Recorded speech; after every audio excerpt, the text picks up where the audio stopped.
that seems off the point, nothing to do with what I'm talking about, but perhaps it is in some way. Don't forget the importance of diet. You know, I'm flying when I'm on something that's much nearer a fruit diet. You know, nothing heavy the night before.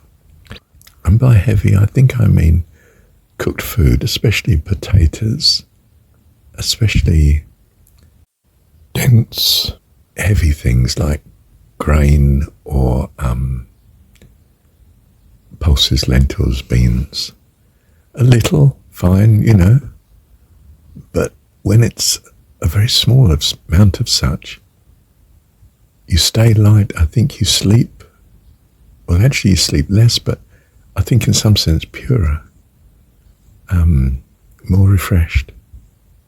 And you know, today, I mean, I've done 5 new recordings already today. Okay, it's 10 to 10 now, but, and I've been doing other things like I've been doing the Kriya and so on and so forth. But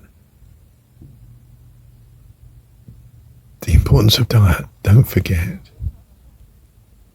You look as though you're designed for fruit. It may well be it's a great blessing, some of the other stuff we shove in, the green herb and so on, and perhaps some cooking at times, you know, it's nice. I mean, you enjoy food. But you're better when you're steaming along on principally a light fruit diet. There's something about fruit, isn't there? It's what you're designed for. I really think so. What do you think? And don't just think. Go by your experience. What do you like when you're on a fruit diet for a day? Or, you know, don't have your cooked meal until the evening. Taste and see. Oh, I didn't mean the pun. And by the way, I'm just aware of keep your fluids up. If you're on fruit, I think you're putting in nothing but fluid, really. But typically we're not. We're on something cooked. And cooked has basically been dried, dehydrated. And you need a lot of hydration to compensate for that. And I mean compensate for, because the dried content that you're shoving in the body, albeit tasty and warm and mixed and, you know, is quite dense, and it needs a lot of moisture to make it handleable. Or you've just got stodge trying to be shoved through your system. And it affects you not just physically, tired, less willing to do your exercises and your practices and so on, and live and be spontaneous and go for a run and so forth, but also spiritually. Your mind's less alert, less creative, less responsive to the presence of God. Yeah. That's what I wanted to say, Lord. Thank you, Dad.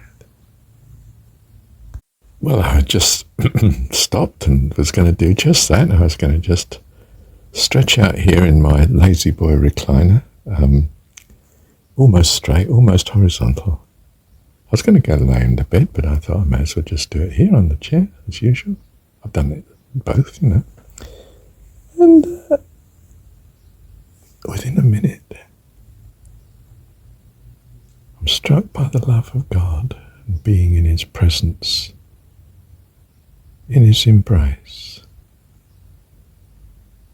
That's where I want to be.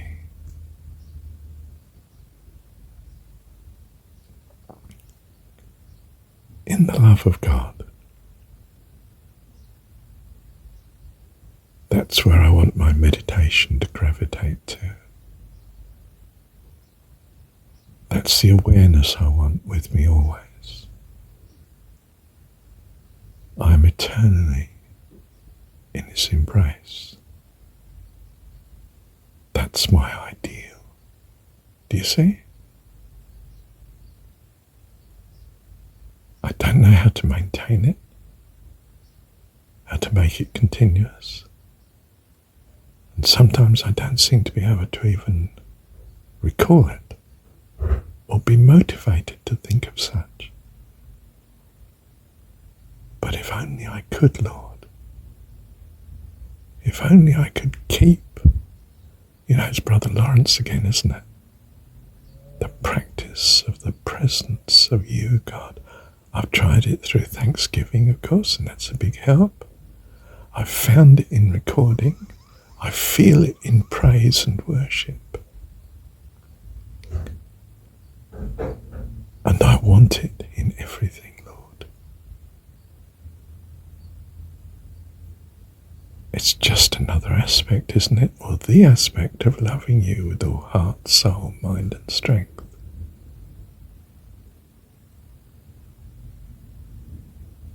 That's the miracle I need, Father. That's the miracle we all need.